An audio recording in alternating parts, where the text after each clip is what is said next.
Well, 2 weeks ago in my sermon, we discussed the importance of self-examination before the Passover. Today we're going to look at one sinful aspect of life that we may tend to overlook and not even consider. To begin with today, I'd like to turn over to the Epistle of James, James chapter 3 to be exact.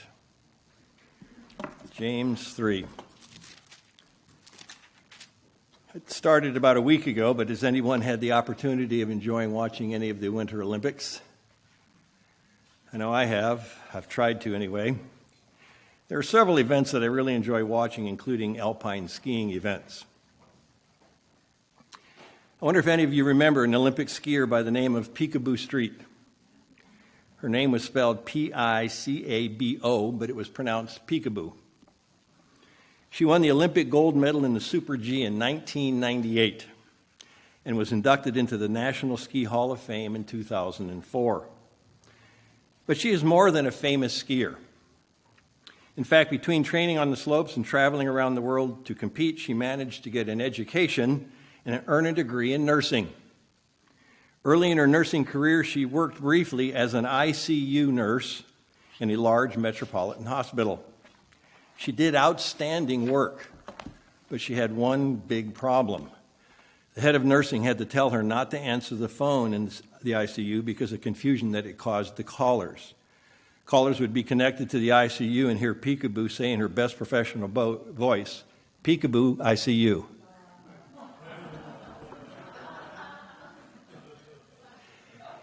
Is that a true story? Nope. Peekaboo is not now a nurse, has never been a nurse, and as far as I know, doesn't particularly want to be a nurse. But she gets the joke. She gets the story. Since she was a child, she's been teased about her name. Her parents got it from an Idaho town that takes its name from a Native American word meaning shining waters. So the Peekaboo ICU story was nothing but unmitigated rumor. There is a sin that our society not only embraces, but in many ways encourages. It seems like once we get a taste of it, we can't get enough of it. It is utterly destructive, and yet when we partake of it, we always want to justify it. It has the ability to destroy relationships, destroy friends, families, churches, and yet we even invent reasons to be a part of it. This sin has been with humanity since the very beginning. It even played a role in the Garden of Eden. What is this sin? Let's look at what James has to say here in James chapter 3. We'll see that this sin is tied to one tiny part of our bodies. Let's begin in James 3 and verse 1. My brethren, let not many of you become teachers, knowing that we shall receive a stricter judgment.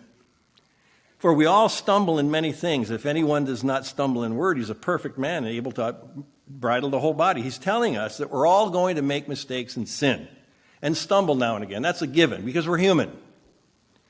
Here he also is stating that what we say, the words we use, can have an impact on our lives as well as the lives of other people. Then he gives a couple of analogies for us to get the point. Verse 3. Indeed, we put bits in horses' mouths that they may obey us, and we turn their whole body. Look also at ships. Although they are so large and are driven by fierce winds, they are turned by a very small rudder wherever the pilot desires. Even so, the tongue is a little member and boasts great things. See how great a forest a little fire kindles. In other words, what we say can have a powerful impact on what happens next in our lives.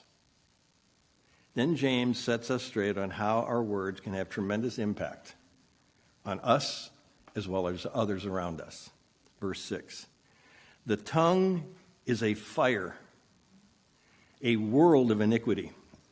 The tongue is so set among our members that it defiles the whole body and sets on fire the course of nature and it is set on fire by hell. James is saying that what comes out of our mouths can create what is tantamount to a firestorm. And we all know what firestorms can do, don't we? Especially those of us that live in California. All you have to do is hearken back to the fall of last year. Firestorm after firestorm shed across the northern part of California and just destroyed homes, destroyed communities, destroyed people, destroyed lives, destroyed businesses, destroyed hopes and dreams. And you know what comes out of our mouths has the capacity to do that kind of damage to other people's lives. That's why James said what he said. Then James goes into another set of analogies for us to consider. Verse 7. For every kind of beast and bird, of reptile and creature of the sea is tamed and has been tamed by mankind. That's what God set man on this earth to do. But no man can tame the tongue. It is an unruly evil full of deadly poison. Man has been able to do about everything else on the earth as God has planned for him to do from the very beginning. The one thing we can't seem to control is our tongues. Then he gives us something to really consider. Verse 9. With it, our tongue that is, we bless our God and Father, and with it we curse men who have been made in the similitude of God. Out of the same mouth proceed blessing and cursing. My brethren, these things ought not to be so.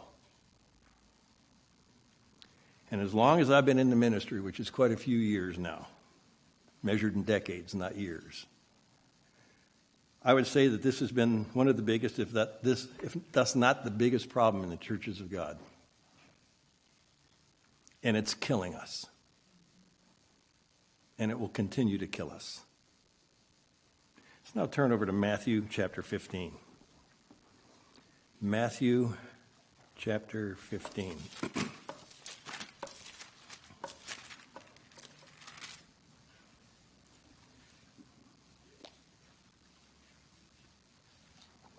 Here in Matthew 15 is where the Pharisees were condemning Christ's disciples for not washing their hands before they ate bread or food.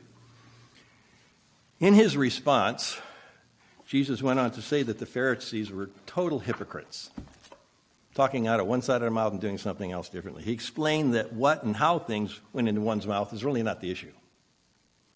The real problem is what comes out of the mouth. Listen to how Christ explains it. Let's pick it up in Matthew 15 and begin in verse 10. When he had called the multitude to himself, he said to them, "Hear and understand. Not what goes into the mouth defiles a man, but what comes out of the mouth, this defiles a man."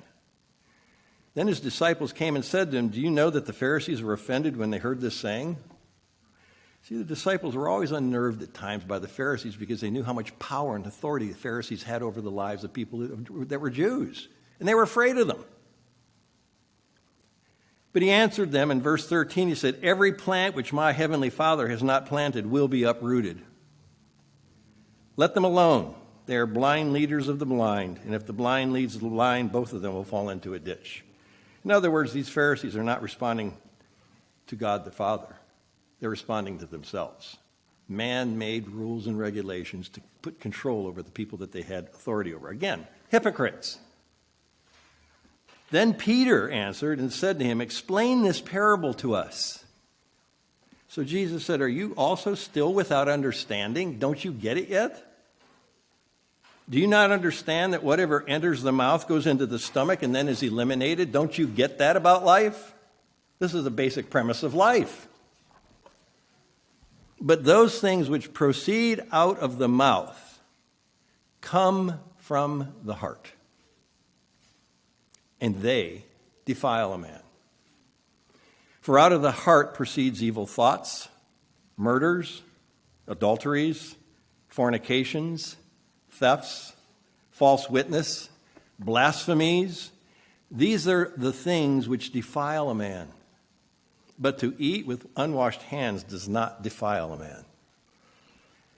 And some of the evil things that can come out of our mouths are rumors, peekaboo, ICU, gossip, murmuring, complaining, grumbling, accusing, comparing notes on someone or something with somebody else. Maybe we're just trying to get the quote-unquote skinny on somebody or something, or the scoop on somebody or something, so we go to somebody else and try to get it from them. If we disapprove of something that was said or something that was done, we want to find others who agree with us so we can talk about it. We've all done it. And some of us continue to do it. We've done it so much and for so long, we see absolutely nothing wrong with it. But you know what? God hates it. He hates it with a passion. Turn with me, if you would, now to Proverbs chapter 6. Proverbs 6.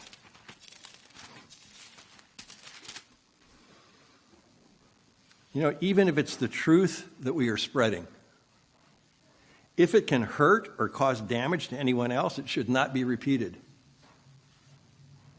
The bottom line is that any form of gossip will eventually cause division within a relationship, especially in a congregation. And we're going to see that God hates this more than just about anything else that has ever existed. All we need to do is look at Proverbs 6. As we will see, the Proverbs are chock full, from cover to cover, full of advice about gossiping, tale-bearing, whispering. They all mean the same thing, biblically. All meaning that in evil coming out of our mouths. As we have seen, Jesus Christ talked about it and he condemned it. James talked about it and condemned it. We'll also see that Peter and Paul address the same subject and they condemn it. Solomon really hits home with it here in Proverbs chapter 6. Let's begin in Proverbs 6 and verse 12. A worthless person, a wicked man, walks with a perverse mouth. It all starts with his mouth, and guess what comes out? The abundance of what's in his heart. People don't say things that they don't feel in their heart. He winks with his eyes, he shuffles his feet, he points his fingers, always pointing it out to somebody else. Perversity is in his heart. He devises evil continually. He sows discord intentionally. Therefore his calamity shall come suddenly. Suddenly he shall be broken without remedy. And he does all of this thinking it's just fine. Been doing it for so long, it's just second nature to him. Part of his being. But you know, as we just read in verse 15, eventually, they're going to have to pay the price because of all the damage that they've done. And when the price is going to be paid, it's going to come suddenly, and there's going to be no reversing it. And how is all this summed up? Something that God hates. Verse 16, these 6 things the Lord hates. Yes, 7 are an abomination to him. 1, a proud look. 2, a lying tongue. 3, hands that shed innocent blood. 4, a heart that devises wicked plans. 5, feet that are swift to running to evil. 6, a false witness who speaks lies. And 7, the one who sows discord among the brethren. God hates that. Flip over a couple pages to Proverbs 16. It's simply amazing to me how the human mind works in justifying most any form of gossip. I mean, there's excuse after excuse, reason after reason, and it's totally justifiable in the person's mind. Especially when we're talking about someone who has done or said something that we think is wrong, or maybe even perceived as a sin. Did you hear? Can you believe what she said? Wow, I bet that's going to raise a few eyebrows. All sounding innocent until the poison comes out. It can manifest itself in so many different ways, and it does. Let's look at Proverbs 16 and begin in verse 27. Proverbs 16:27. An ungodly man digs up evil, and it's on his lips like a burning fire. He can't wait to repeat it. He has to tell it to someone else, anyone else, who's willing to listen. Therein lies the key. He has to have a willing listener.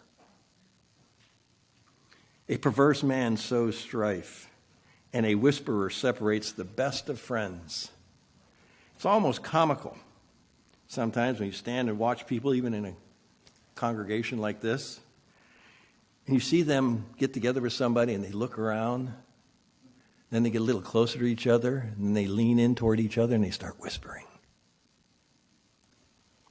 You ever wonder what they're whispering about? 29. A violent man entices his neighbor, gets him involved in the gossip, shares the nitty-gritty, the dirt, the crap, the garbage. Gets somebody to join them on their side. The next thing you know, he's leading them down a path of destruction and leads them in a way that is not good. He winks his eye to devise perverse things. He purses his lips and brings about evil. You can just sometimes visualize that in people when you see them, when they get all worked up about stuff. Maybe just one page away. Go over to Proverbs 17. As I said, Proverbs is full of these admonitions about gossiping and whispering and talebearing. Just one verse here in Proverbs 17, verse 9. He who covers a transgression seeks love, but he who repeats a matter separates friends. And sometimes that's the intention. Drive a wedge between two people that you want to close together so you can be closer to you or further away from somebody else. This is very similar to what we just read in Proverbs 16. Okay, let's go over it in one more, Proverbs 18. Here in Proverbs 18, we'll see an interesting analogy for gossip. Here Solomon is referring to people like this as fools. Let's begin in Proverbs 18 and verse 6. A fool's lips enter into contention, and his mouth calls for blows. It's because he's always stirring up trouble. He's creating problems. People almost want to get angry and smack him. A fool's mouth is his destruction, and his lips are the snare of his soul. The words of a talebearer are like tasty trifles, and they go down into the inmost body. It's like a tasty hors d'oeuvre or appetizer, and they stick it in their mouth, and it just tastes so good, and it goes all the way down into their being and becomes a part of them. Drop down to verse 20. Let's look at this idea from a little different angle now. Proverbs 18, verse 20, a man's stomach shall be satisfied from the fruit of his mouth. From the produce of his lips he shall be filled. Death and life are in the power of the tongue, and those who love it will eat its fruit. I hope we take these admonishments by Solomon to heart, especially before the Passover this year. Let's go to Proverbs 20 next, a couple pages over. Remember when I said that all someone like this needs is someone to listen? If gossip doesn't have any listeners, they can't gossip, can they? It ends. Look at Proverbs 20, and let's pick it up in verse 19. He who goes about as a talebearer reveals secrets. Therefore, do not associate with one who flatters with his lips. So here's our first pointer on dealing with a gossip. Don't listen. Next, we'll see that a bit about mention that in another passage in Proverbs 26. Let's turn over there. Proverbs 26.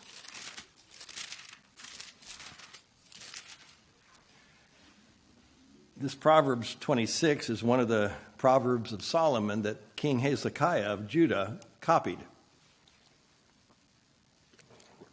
It became a part of the Proverbs. Here in Proverbs 26, we'll see how to stop a gossip, as well as why it is readily acceptable by some people, as we just read. It's a bit similar to what we read in Proverbs 18 just a second ago. Let's begin in Proverbs 26 and verse 20. Where there is no wood, the fire goes out. We all know that, don't we? And where there is no talebearer, strife ceases. As charcoal is to burning coals and wood to fire, so is a contentious man to kindle strife. The words of a talebearer are like tasty trifles, and they go down into the inmost body. A repeat of what we just read. Just as if there's no fire, the fire goes out. If there's no listener, the gossip fizzles out. And that's what needs to happen.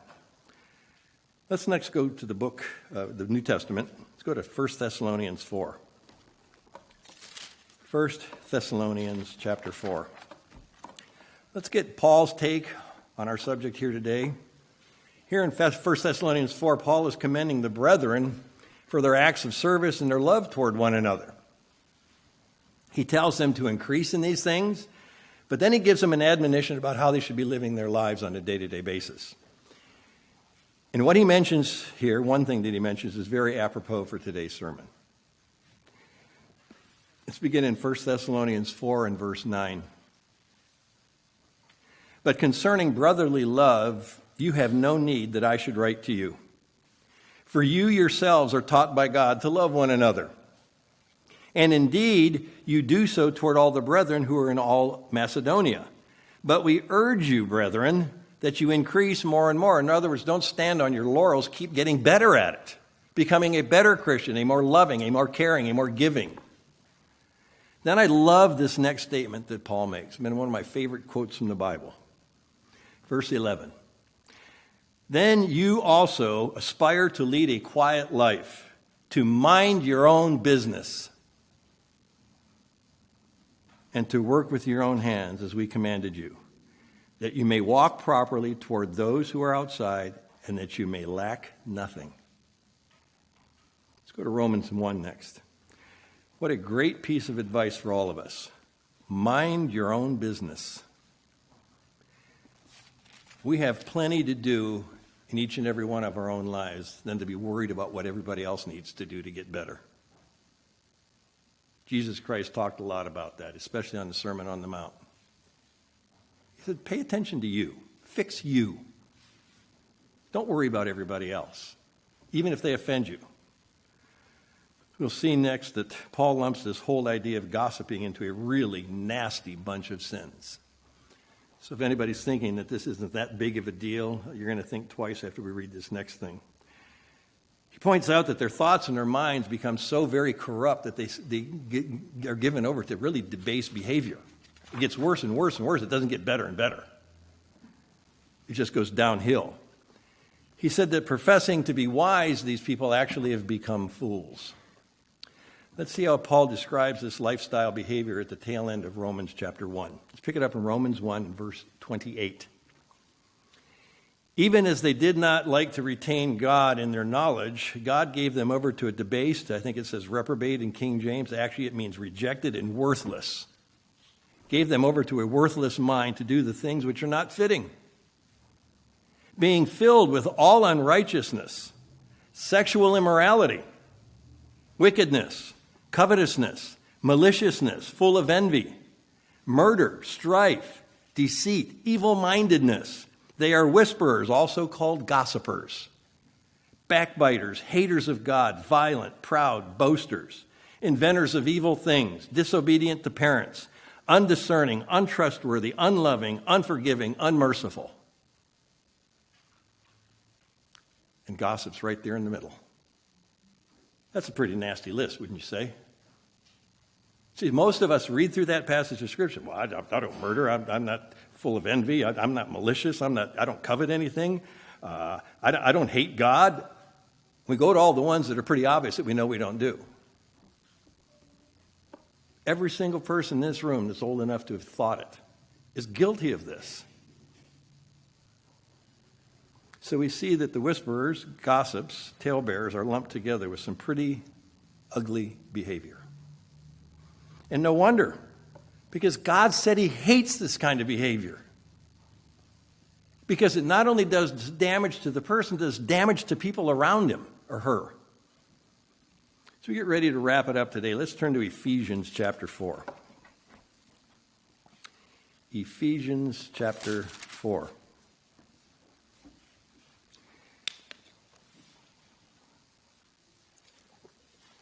Do you ever stop and think about why people seem to be so readily able to fall into the gossip trap? Well, I believe when we gossip, it seems to make people feel good about themselves.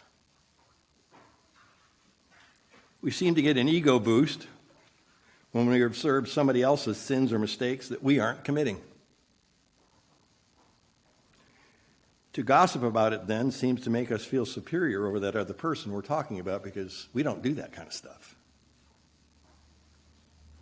No, what we do is worse. And in God's eyes, much worse. After all, we're right and they're wrong. We want others then to side with us, so we must tell our side of the story to win them over. Then our friends repeat the story to their friends, and on it goes until it becomes real. Folks, this type of behavior has to stop, especially if we intend to take the Passover in a worthy manner. Paul tells us here in Ephesians 4 how we should behave in this regard. Let's begin in Ephesians 4 and verse 29. Let no corrupt word proceed out of your mouth, but what is good for necessary edification, that it may impart grace to the hearers. And do not grieve the Holy Spirit of God, by whom you were sealed for the day of redemption. Let all bitterness, wrath, anger, clamor, and evil speaking be put away from you with all malice. And be kind to one another, tender-hearted, forgiving one another, even as God in Christ forgave you.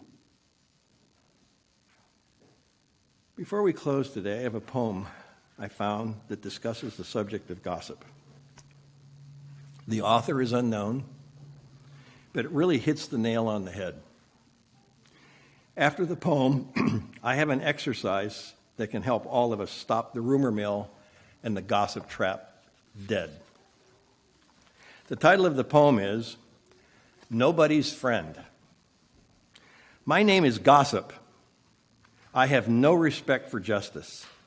I maim without killing. I break hearts and ruin lives. I am cunning and malicious and gather strength with age. The more I am quoted, the more I am believed. I flourish at every level of society. My victims are helpless. They cannot protect themselves against me because I have no name and no face. They track me down. To track me down is impossible. The harder you try, the more elusive I become. I am nobody's friend. Once I tarnish a reputation, it is never the same. I topple governments and ruin marriages. I ruin careers and cause sleepless nights, heartache, and indigestion. I spawn suspicion and generate grief. I make innocent people cry in their pillows. Even my name hisses. My name is Gossip. You've probably all heard the saying, which I was taught when I was a young boy. Sticks and stones may break my bones, but words will never hurt me. Well, we've all probably learned that this is not actually true. I would venture a guess that more people have been hurt in our lives by words than sticks and stones. Here's a simple formula that I came across that can help with this destructive issue of gossip. It's called the THINK, T-H-I-N-K formula. Before speaking of or discussing any person or subject that is perhaps controversial or probably hurtful, use this THINK formula. If what you're going to say doesn't pass this following test, don't say it. T, is it true? H, is it helpful? I, is it inspiring? N, is it necessary? And K, is it kind? If all of the answers are not yes, it would be best to keep our mouths shut and never repeat it and never listen to it. If someone else brings it to you and it doesn't pass this test, tell them you have no interest in discussing it any further. If they won't listen, be rude. As I said before, this sort of thing has to stop. And God hates it. Sticks and stones may break my bones, but words can definitely kill me. Have a great Sabbath.